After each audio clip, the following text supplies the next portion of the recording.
देखो जैसे फंडामेंटल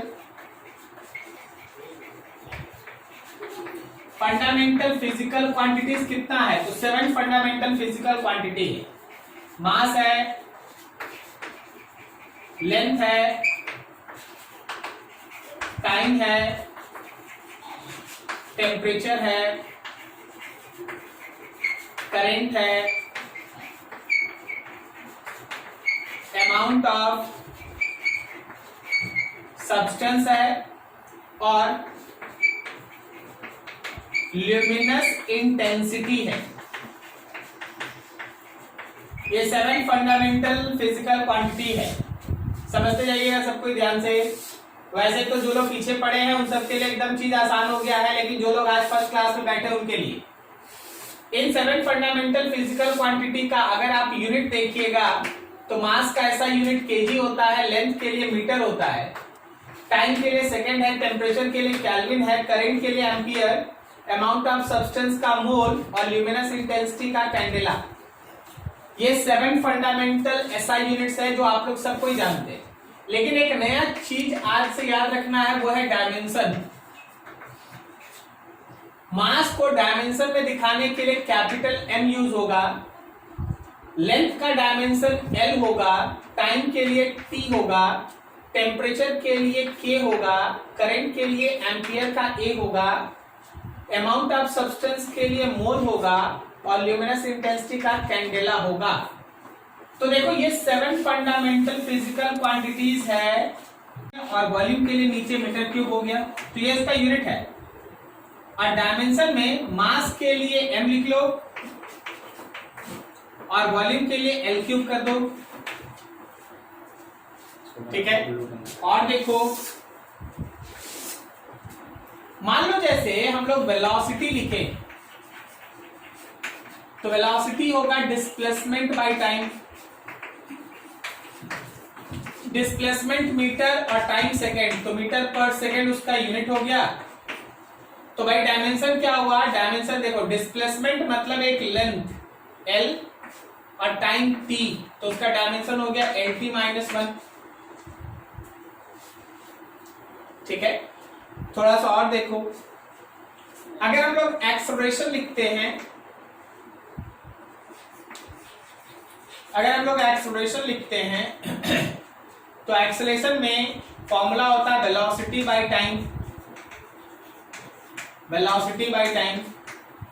तो वेलोसिटी का लिख सकते हैं एल टी माइनस 1 और टाइम में फिर से टी लगा दो, तो क्या ये डायमेंशन एल टी माइनस 2 हो गया, एक्सेलरेशन हो गया L T minus 2, clear, acceleration हो गया एल टी माइनस 2। अब आगे देखो, अगर हमको फोर्स लिखना पड़ा, बहुत इंपॉर्टेंट है फोर्स, तो मास और एक्सेलरेशन का मल्टीप्लीकेशन, मास के लिए m और एक्सेलरेशन के लिए एल टी माइनस 2। अब सुनिएगा, हम आपको कुछ चीज सिखाते हैं। आज का क्लास लगभग यहां से स्टार्ट। आपको यूनिट पता है तो आप यूनिट से डायमेंशन लिख सकते हैं, और अगर आपको डायमेंशन पता है तो डायमेंशन से आप यूनिट लिख सकते हैं। जैसे मान लो फोर्स का डायमेंशन है एम एल टी माइनस 2, तो जहां मास है वहां पे आप केजी लिख दिए, जहां लेंथ है वहां मीटर लिख दिए, जहां टाइम है वहां सेकेंड लिख दिए, तो ये इसका यूनिट हो गया और इसी को आप कलेक्टिवली न्यूटन कहते हैं, ठीक है। अभी फोर्स के बाद देखो, मान लो कोई बोलता है कि सर हमको वर्क बता दीजिए, तो वर्क होता है फोर्स इनटू डिस्प्लेसमेंट। अब फोर्स का डायमेंशन हो गया एम एल टी माइनस 2 और डिस्प्लेसमेंट का मतलब एक लेंथ, तो क्या ये M L square T minus 2 हुआ, ये वर्क का डायमेंशन है। अब अगर हमको इसका यूनिट लिखना पड़ा तो मास के जगह पे केजी, लेंथ के जगह पे मीटर स्क्वायर और टाइम के जगह पे सेकेंड माइनस 2, इसी को आप जूल कहते हैं भाई। दूसरा एक और इसका नाम लिखो तो न्यूटन मीटर, फोर्स के लिए न्यूटन लिख दो और डिस्प्लेसमेंट के लिए मीटर लगा दो। अब हम फिर से एक बार रिवाइज करते हैं। सबसे पहले तो आपको ये 7 फंडामेंटल क्वांटिटीज का यूनिट और डायमेंशन पता होना चाहिए। अब आपको इन 7 फंडामेंटल फिजिकल क्वांटिटीज के एक रियल कॉम्बिनेशन के थ्रू कोई ना कोई क्वांटिटी मिलता है, उसको हम लोग डिराइव्ड क्वांटिटी कहते हैं। तो डिराइव्ड क्वांटिटी में बहुत सारा एरिया है, वॉल्यूम है, जैसा बोल चुके, density, velocity, speed, acceleration, force, work, energy, power, pressure and so on, बहुत सारा। हर एक डिराइव्ड फिजिकल क्वांटिटी, मतलब ये सब फंडामेंटल, डिराइव्ड, हर एक डिराइव्ड फिजिकल क्वांटिटी का कुछ फॉर्मूला होता है। जैसे देखो, एक्सेलरेशन का फॉर्मूला है वेलोसिटी बाय टाइम, वेलोसिटी का फॉर्मूला है डिस्प्लेसमेंट बाय टाइम, फोर्स का फॉर्मूला है मास इनटू एक्सेलरेशन। अगर स्टूडेंट को वो फॉर्मूला आया तो याद रखना, बहुत आराम से यूनिट या डायमेंशन लिख देता है। जैसे किसी को फोर्स का फॉर्मूला याद है मास इनटू एक्सेलरेशन, तो मास के लिए m लिख दिया और एक्सेलरेशन के लिए जो आया था उसको उतार दिया, तो पूरा कॉम्बिनेशन हो गया mlt-2। अब मास के जगह पे kg लिख दिया, लेंथ के जगह पे मीटर और टाइम के जगह सेकंड, तो ये उसका यूनिट हो गया, कलेक्टिवली नॉन एज न्यूटन। ठीक है, तो देखो बात इस पे है कि और क्या क्या क्वांटिटी। तो देखो कुछ और भी क्वांटिटी हम लिखते हैं, जैसे एनर्जी। अगर आप एनर्जी का बात करते हैं तो energy is equivalent with work. Energy कुछ और नहीं होता, वर्क होता है। तो वर्क के लिए तो हम लोग लिख चुके हैं भाई mlt-2, या यूनिट के तौर पे kg metre per second square energy होगी। इसी को आप कलेक्टिवली कहते हैं जूल, ये एनर्जी होगी। अब मान लो जैसे एनर्जी से आगे निकल के कोई लिखना चाहता है पावर, पावर लिखना चाहता है, बोलो जी बोलो, पावर का फॉर्मूला बोलो, ट्राई करो, पावर का फॉर्मूला बोलो।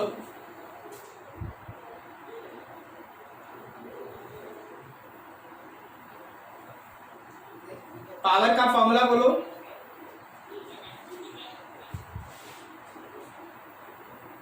वो तो उसका डायमेंशन है ना, पावर का फॉर्मूला बोलिए।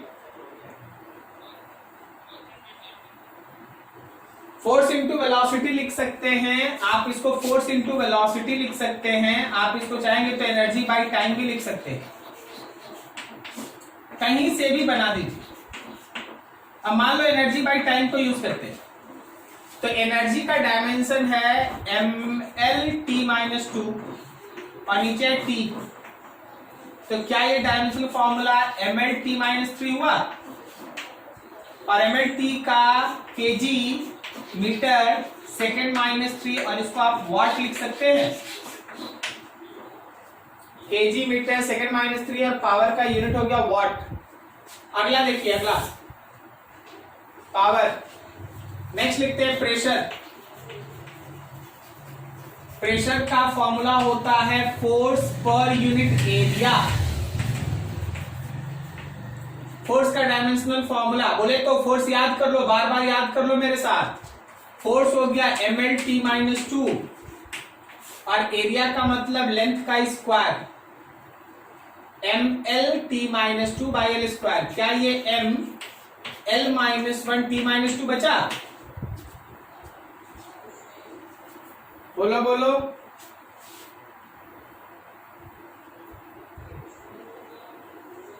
सुनाई नहीं दिया, बोलो।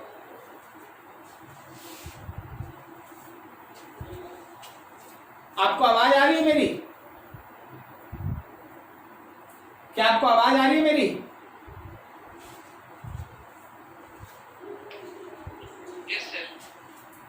तो थोड़ा रिस्पॉन्स करेगा ना, तो हमको पता चलेगा ना कि समझ रहा है क्या हो रहा है। बोलो यहाँ पे, क्या ये समझ में आया कि ml-1 t-2 कैसे हुआ?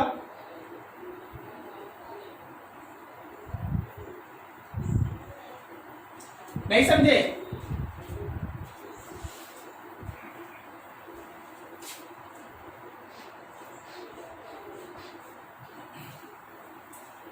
फोर्स में लिखे हैं mlt-2 और नीचे एरिया l² से डिवाइड कर दिए, तो यहाँ L पे 1 था, नीचे 2 है, तो l-1 t-2, ये हुआ हम लोगों का प्रेशर।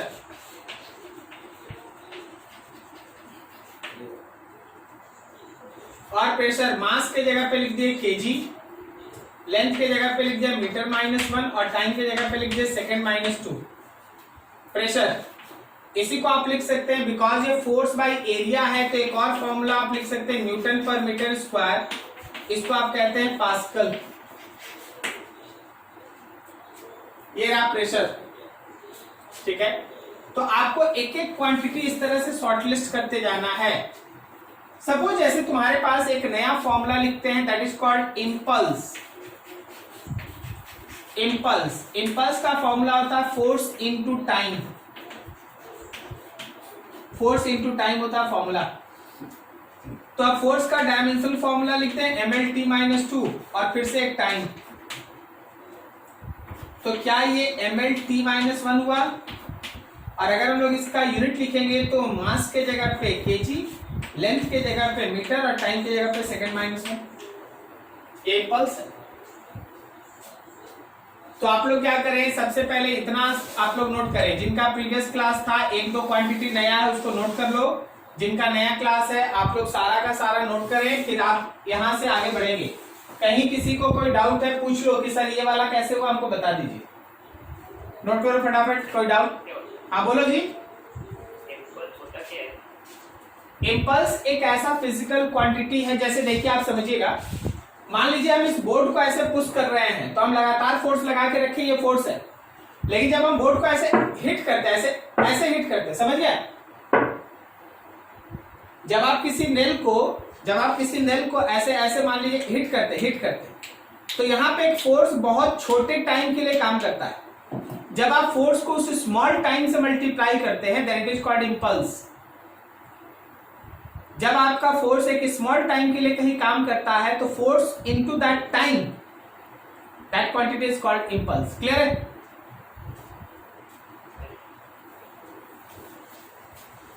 नोट करो।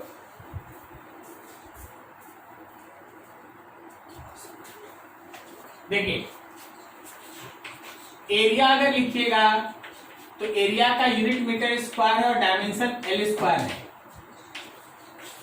अगर आप वॉल्यूम लिखिएगा तो उसका यूनिट मीटर क्यूब है और डायमेंशन एल क्यूब है। अगर आप डेंसिटी लिखिएगा तो उसका यूनिट केजी पर मीटर क्यूब है और डायमेंशन ml पे पावर -3 है। अगर आप वेलोसिटी लिखेंगे तो उसका यूनिट मीटर पर सेकेंड है और डायमेंशन LT-1 है। अगर आप स्पीड लिखिएगा तो स्पीड का भी यूनिट मीटर पर सेकेंड है और डायमेंशन LT-1 है। अगर हम लोग एक्सेलरेशन लिखेंगे तो मीटर पर सेकेंड स्क्वायर का यूनिट है और डायमेंशन LT-2 है। अगर हम लोग फोर्स लिखेंगे तो उसका यूनिट है KG metre per second square, जिसको आप न्यूटन कहते हैं, और उसका डायमेंशन है ml-T-2। उसके बाद देखो 8। अगर आप वर्क लिखे हैं तो उसका यूनिट है केजी मीटर स्क्वायर सेकेंड -2, जिसको आप जूल कहते हैं, और इसका डायमेंशन है ml²T-2, ml²T-2। आप अगर एनर्जी लिख रहे हैं तो उसका भी यूनिट और डायमेंशन सेम है, केजी मीटर स्क्वायर पर सेकेंड स्क्वायर, जूल ml²T-2। अगर आप पावर लिखते हैं तो पावर है केजी मीटर स्क्वायर सेकेंड पे पावर -3, जिसको आप वॉट कहते हैं, या उसका डायमेंशन हो गया ml²T-3। अगर आप लिखते हैं प्रेशर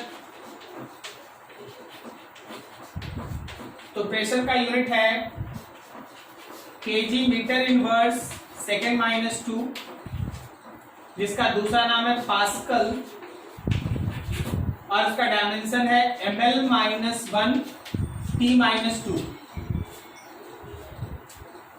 तो देखो ऐसा मत सोचो कि ये सब क्वांटिटी ही खत्म हो गया, नहीं, अभी तो धीरे धीरे चलता है।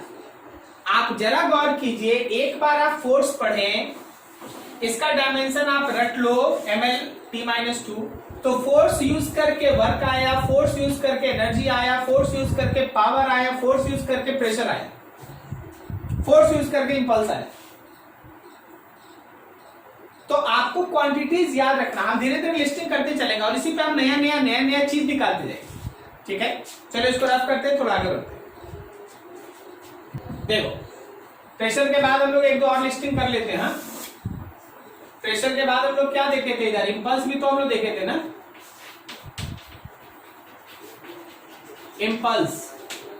इंपल्स हो गया हम लोग का केजी मीटर पर सेकेंड और इसका डायमेंशन था ml(T-1), सॉरी हाँ ml(T-1). ठीक है, अब देखो हम लोग यहाँ नया क्वांटिटी सीखेंगे, वहां भरते जाएंगे। 12 के बाद देखना 13।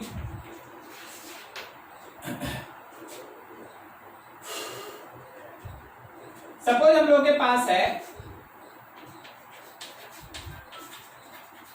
Angular momentum. एंगुलर मोमेंटम का फॉर्मूला होता है MBR, mass into velocity into radius. Angular momentum का फॉर्मूला होता है mass into velocity into radius. अब देखो, अभी हम तुमको एक चीज बता, अभी हम लोग जो यहां से नया क्वांटिटी पढ़ेंगे ना, वो ऐसा क्वांटिटी हम लिखने का कोशिश करेंगे जो आपके 11 में आपको अलग अलग तरीके से पूछ के परेशान किया जाता है। क्यों? क्योंकि वो क्वांटिटी आप लोअर क्लास में नहीं पढ़े, जैसे angular momentum, torque, coefficient of viscosity, bulk modulus, shear modulus. ये सब कुछ ऐसा क्वांटिटी है जो आपसे 11 में पूछा जाता है, लेकिन आप लोअर क्लास से उसको जानते नहीं है। तो सर ये क्वांटिटी हम लोग रियल तौर पे कब पढ़ेंगे? जैसे जैसे आपके 11 का सिलेबस आगे बढ़ते जाएगा, हर चैप्टर में आपको एक दो क्वांटिटी मिलते जाएगा। लेकिन यूनिट एंड डायमेंशन का जब आप न्यूमेरिकल बनाएंगे, क्वेश्चन सॉल्व करेंगे ना, तो आपको इन क्वांटिटीज का जरूरत पड़ेगा। तो हम आपको नया क्वांटिटी सिखाएंगे, नया क्वांटिटी सिखाएंगे, जो आप नहीं जानते हैं उन सबको नया चीज ले आएंगे। बस आपको क्या विश्वास रखना पड़ेगा कि सर ये क्वांटिटी बोले, ये उसका फॉर्मूला है। सर ये फॉर्मूला कहां से आया? भाई जिस दिन हम लोग चैप्टर पढ़ेंगे ना, हम ही तुमको ये डिराइव करके दिखाएंगे। लेकिन आज हम लोग चैप्टर नहीं पढ़ रहे, आज हम लोग केवल वो क्वांटिटी सीख रहे हैं, इसलिए क्वांटिटी और उसका फॉर्मूला आप याद रखिएगा। क्योंकि जिसको फॉर्मूला आ गया उसके लिए सब चीज आसान है। तो देखो, एक बार पता चल जाए कि एंगुलर मोमेंटम का फॉर्मूला क्या है, तो आराम से मास के जगह पे केजी, वेलोसिटी के जगह पे मीटर पर सेकेंड और फिर से एक मीटर। तो क्या इसका unit KG metre square second -1 हुआ? ये इसका यूनिट हो गया। तो डायमेंशन हो गया ml स्क्वायर T-1, ये इसका डायमेंशन हो गया।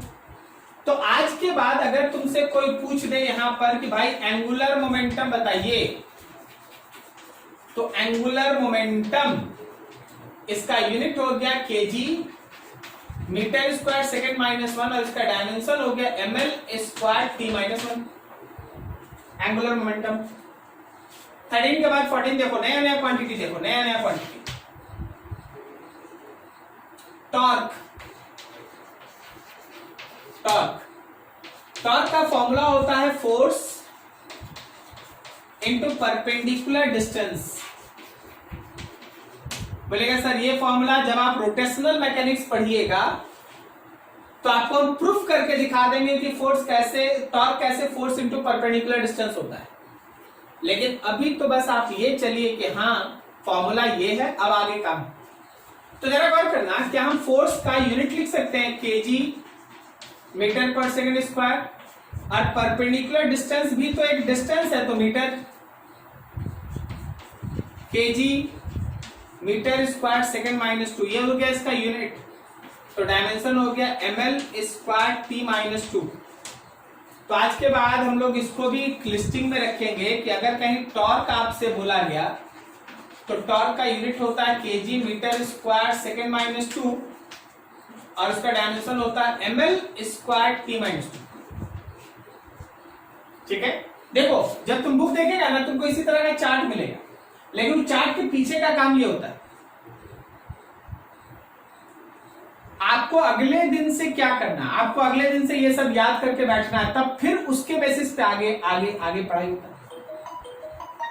फिर से देखो नया चीज, मान लो एक 15 आपको पढ़ाने जा रहे हैं, नाम है इसका moment of inertia. Moment of inertia, उसका फॉर्मूला होता है मास इनटू रेडियस का स्क्वायर। तो मास के जगह भाई केजी लिख लो, और रेडियस का मतलब है एक लेंथ, मीटर का स्क्वायर, तो इसका डायमेंशन हो गया ml square. Moment of inertia, moment of inertia, rotational mechanics, ये सब क्वांटिटी मिलेगा। तो आज के बाद अगर कहीं तुमसे कोई पूछ दिया कि मोमेंट ऑफ इनर्शिया का यूनिट बताओ, तो यूनिट है केजी मीटर स्क्वायर और डायमेंशन है ml square. Moment of inertia unit है केजी मीटर स्क्वायर और डायमेंशन है ml स्क्वायर। ठीक है, थोड़ा और आगे बढ़ते हैं, छोटा सा एक और ले लेते हैं हम लोग यहां पर, छोटा नहीं थोड़ा बड़ा, नाम है इसका यूनिवर्सल ग्रेविटेशनल कांस्टेंट। मान लो कैपिटल जी का कोई यूनिट और डायमेंशन तुमसे पूछ दे,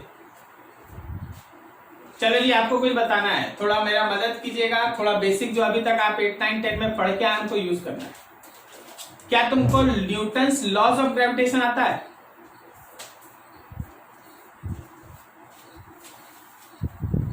क्या तुमको न्यूटन्स लॉज ऑफ ग्रेविटेशन आता है? बोलो तो फॉर्मूला जो न्यूटन्स लॉ ऑफ ग्रेविटेशन है।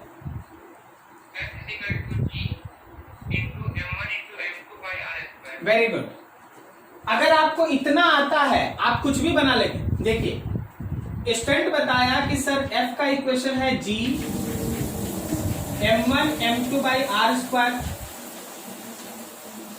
तो यहीं से अगर हम g लिखना चाहें तो f into R square divided by m1 m2 को g लिख सकते हैं। अब आप समझो और सीखो, इसका मतलब g का वैल्यू हो गया f dot are square by m1 m2। मान लो जैसे यूनिट लिखना है तो फोर्स का यूनिट है kg metre per second square, r का मतलब होता है डिस्टेंस का स्क्वायर और नीचे 2m का मतलब है 2 kg। जब हम इसको सिंप्लीफाई करें तो 1 kg से 1 kg कैंसिल, क्या ये kg -1 मीटर और मीटर स्क्वायर मिलके मीटर क्यूब और सेकंड -2 हुआ, ये इसका यूनिट है। तो डायमेंशन है m-1 l क्यूब t-2, ये इसका डायमेंशन। अब 16 में हम आपके सामने मेंशन कर देते हैं कि कभी भी अगर आपके पास यूनिवर्सल ग्रेविटेशनल कांस्टेंट अगर कभी आया तो आप उसका यूनिट लिखिएगा केजी इनवर्स मीटर क्यूब और सेकंड -2। आप उसका यूनिट लिखिएगा KG inverse metre cube second -2 और आप उसका डायमेंशन लिखिएगा m-1 l क्यूब t-2। तो देखो ये जो छोटा छोटा चीज तुमको बुक सब में लिखा हुआ मिलेगा ना, उसके पीछे इतना बैकग्राउंड का काम होता है। ठीक है, आराम से यहां तक नोट करो। चार्ट जो है ना इधर वाला, उसको एक अलग पेज में बनाते जाना, क्योंकि हम लोग उसमें नए नए क्वांटिटी जोड़ते जाएंगे। ओके, इधर बनाएंगे इधर लिखेंगे, इधर बनाएंगे इधर लिखेंगे। नोट करो उसको अच्छे से।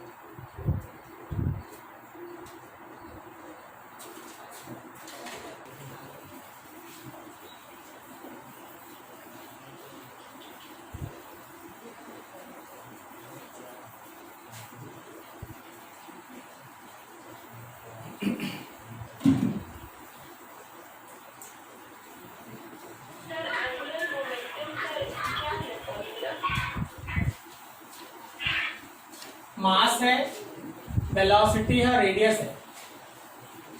देखो ये तीन क्वांटिटी जो है ना वो रोटेशनल मैकेनिक्स में आएगा। रोटेशनल मैकेनिक्स, जब आप रोटेशन पढ़ेंगे ना कोई बॉडी का, तो उसके अंदर ये तीनों क्वांटिटी आएगा।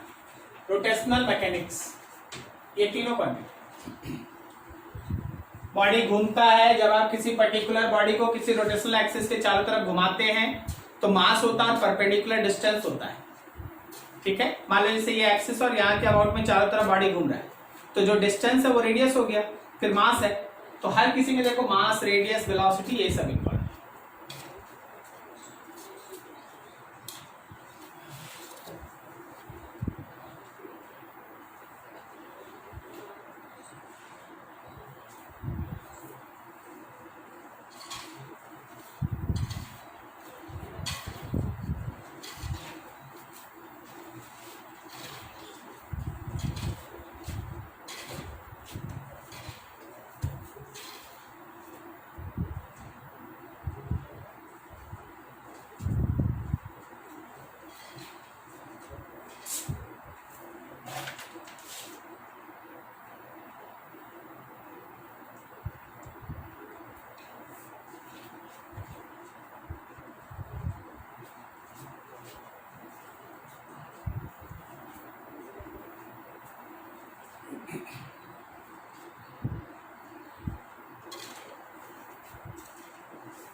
देखिए इन सब क्वांटिटी को एकदम भूलिएगा मत, क्योंकि अगर ये सब याद रहा ना तो कुछ भी बना दीजिएगा। आपको आज हम जितना लिख के देंगे अगर उतना याद रहा ना तो आपका 11 का फिजिक्स में आप कभी नहीं फंसिएगा। लेकिन बस याद रहना चाहिए। मान लो जैसे कोई तुमसे टॉर्क पूछता और आपको ये याद नहीं है, तो आप अगर टॉर्क बनाने जाइएगा तो फिर से आपको समय लग जाएगा।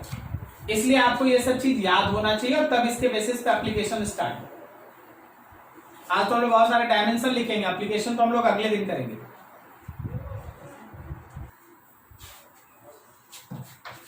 एक टर्म है दैट इज कॉल्ड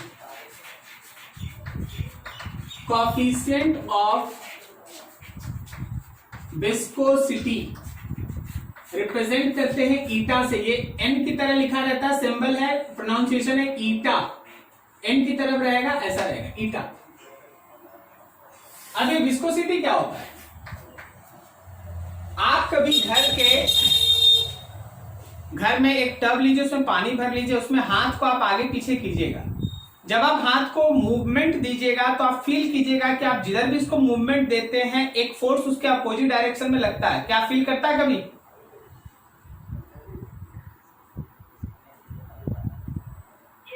तुम्हारे मोशन को वहां अपोज किया जाता है। वो जो फोर्स लगता है जो तुम्हारे हैंड के मूवमेंट को अपोज करता है, उसी पर्टिकुलर फोर्स को कहा जाता है फोर्स ऑफ विस्कोसिटी। उसको हम लोग फोर्स ऑफ विस्कोसिटी कहते हैं।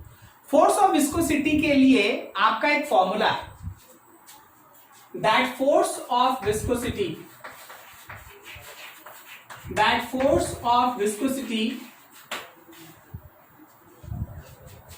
F is equals to eta area del V by del X। तो यहां से अगर आप ईटा निकालिएगा तो F into del X by A into del V होगा। एटे का फॉर्मूला। अब जरा समझना, जब आप ईटा का डायमेंशन यूनिट निकालने जाएंगे तो फोर्स का यूनिट पुट करो KG metre per second square. Del x का मतलब होता है पोजीशन का स्मॉल वैल्यू, स्मॉल चेंज इन पोजीशन। तो पोजीशन तो एक लेंथ है ना, पोजीशन एक लेंथ है मीटर। एरिया मीटर का स्क्वायर, और ये स्मॉल चेंज इन वेलोसिटी, तो वेलोसिटी है ms-1। देख लो अच्छे से। फोर्स हो गया KG metre per second square. Del x है स्मॉल चेंज इन पोजीशन, पोजीशन मतलब लेंथ मीटर। एरिया हो गया मीटर स्क्वायर, और फिर से डेल वी है small change in velocity metre per second. जब आप इसको अच्छे से सॉल्व कर लिए, then eta will be equals to KG metre -1 second -1। Eta will be equals to KG metre -1 and second -1। ये रहा ईटा का यूनिट। और अगर आप ईटा का डायमेंशन लिखते हैं तो केजी के जगह पे m मीटर के जगह पे एल और सेकंड के जगह पे टाइम। ये रहा उसका डायमेंशन। तो आज से अगर कोई तुमसे बोल दे कि कॉफिशिएंट ऑफ विस्कोसिटी,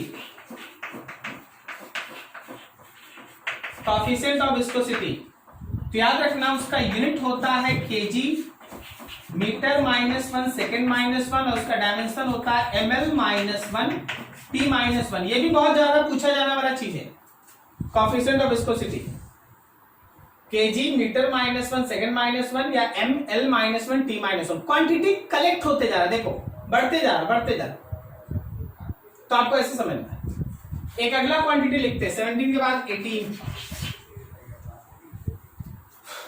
नाम है उसका स्ट्रेस। स्ट्रेस होता है फोर्स बाय एरिया,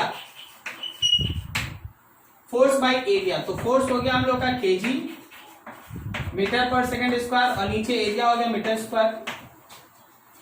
तो स्ट्रेस हो गया केजी मीटर -1 सेकेंड -2 और इसका डायमेंशन हो गया ml -1 t -2। तो आज से देखो तुम दिमाग में बैठा लेना स्ट्रेस को भी।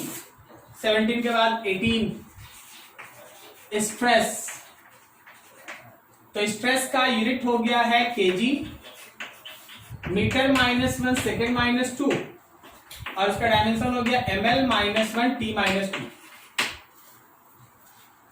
ठीक है,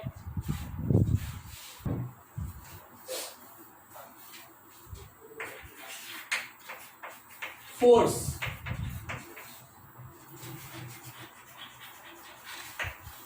gravitational force,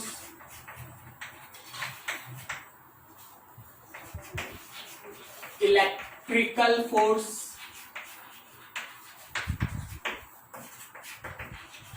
frictional force,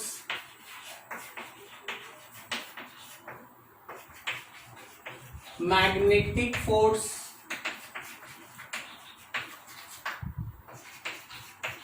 nuclear force, viscous force etcetera.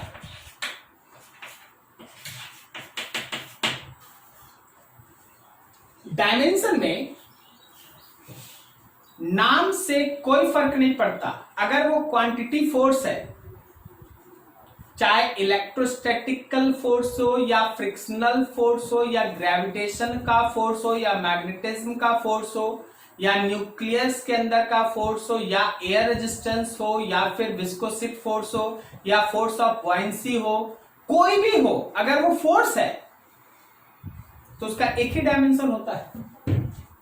इन सब का, चाहे और बाकी सबका यूनिट होगा KG metre per second square, Newton और डायमेंशन होगा ml t -2। समझा क्या? चाहे कोई भी नाम से आ जाए, अगर वो फोर्स है तो उसका एक ही डायमेंशन, एक ही यूनिट है। क्या तुमको समझ में आया हम क्या बोलना चाह रहे हैं? ठीक, दूसरा देखो, दूसरा अब हम इस कॉन्सेप्ट को लगाओ। अब मान लो एनर्जी आप लिख दिए, तो एनर्जी में कोई बोलेगा पोटेंशियल एनर्जी, पोटेंशियल एनर्जी, कोई तुमसे बोल दिया काइनेटिक एनर्जी, कोई तुमसे बोल दिया इलेक्ट्रिकल एनर्जी, कोई तुमसे बोल दिया मैग्नेटिक एनर्जी, कोई तुमसे बोल दिया ग्रेविटेशनल एनर्जी, एक्सेट्रा एक्सेट्रा। कुछ भी नाम, फर्क नहीं पड़ता, सब एनर्जी है, सबका यूनिट है केजी मीटर स्क्वायर सेकेंड -2, जिसको आप जूल भी कहते हैं और जिसका डायमेंशन आप ml स्क्वायर t -2 लिखते हैं। तो चाहे कोई भी एनर्जी हो ये होगा, चाहे कोई भी फोर्स हो ये होगा। अब एक्सेलरेशन, एक्सेलरेशन आपके पास है ms -2 lt -2। अब तुमसे हम बोल दें acceleration due to gravity, small g, है तो वो एक एक्सेलरेशन ना ग्रेविटेशन की वजह से, तो उसका डायमेंशन यही होगा LT-2।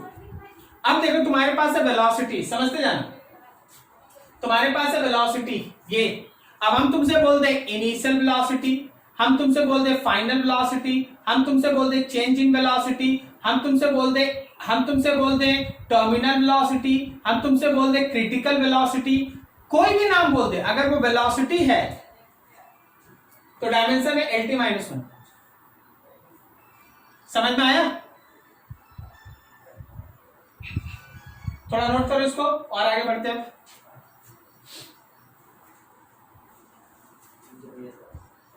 कर रहे हैं हम तो नाम देखो, जैसे नाम के चेंज होने से अगर क्वांटिटी नहीं बदलता है तो उसका डायमेंशन में नहीं बदलता है। अब देखो जैसे स्ट्रेस है ना, हम तुमको स्ट्रेस में यहां कुछ लिख दे।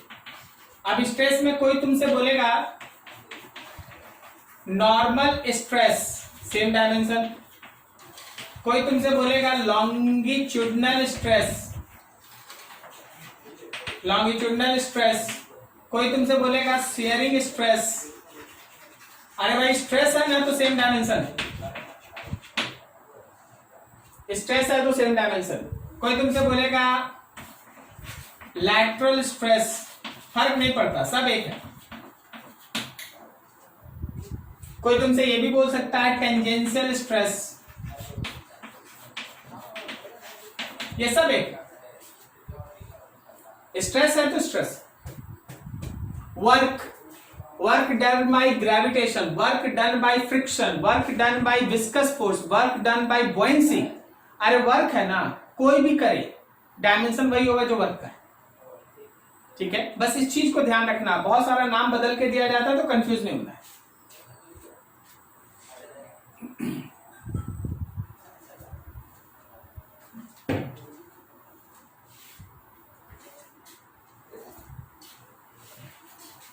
हटाई जी, थोड़ा आगे बढ़े।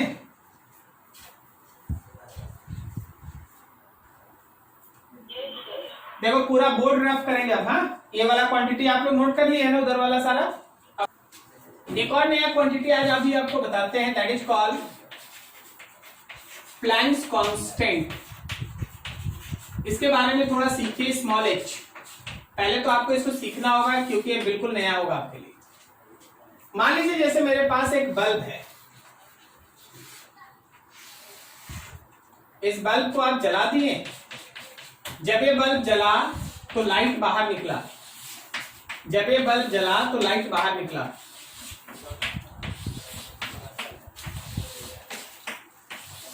क्या आपको पता है जब लाइट आगे चलता है तो अपने साथ एनर्जी लेके चलता है? लाइट आगे चलता है तो एनर्जी लेके चलता है। उसका एनर्जी छोटे छोटे पैकेट्स के फॉर्म में होता है।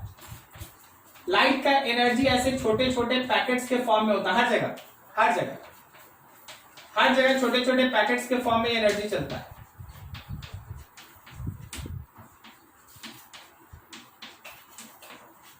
And so on. ठीक है, जब भी लाइट ट्रेवल करता है, when light travels, it carries energy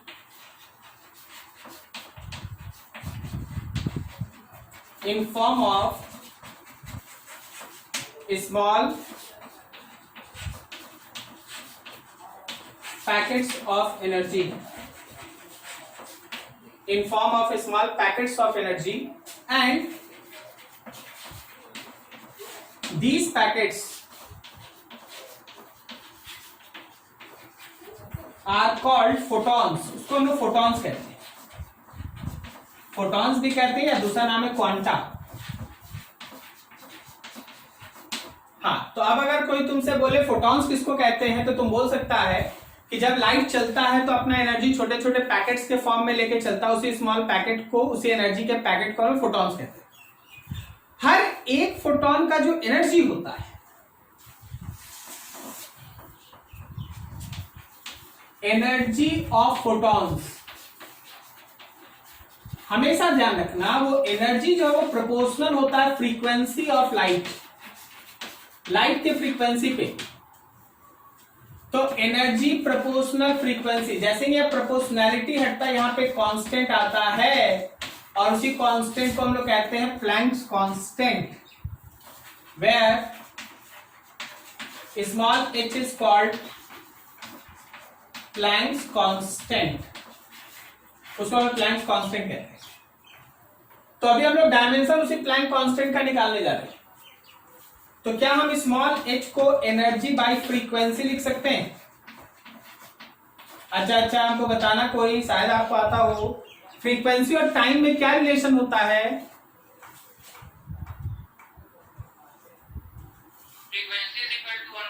very good, frequency is equals to one by time. तो क्या हम इसको लिख सकते हैं एनर्जी 1/टाइम? चलो भाई सबका डायमेंशन पुट कर ले, या डायमेंशन या यूनिट जो चाहो। तो चलो पहले यूनिट पुट करते हैं, केजी मीटर स्क्वायर और 1/सेकेंड, ये सेकेंड ऊपर चला गया तो h will be equals to KG metre square second -1, ठीक है। या फिर तुम चाहो तो इसको लिख सकता है जूल सेकेंड, ये सेकेंड ऊपर चला गया, जूल सेकेंड, आप इसको जूल सेकेंड भी लिख सकते हैं।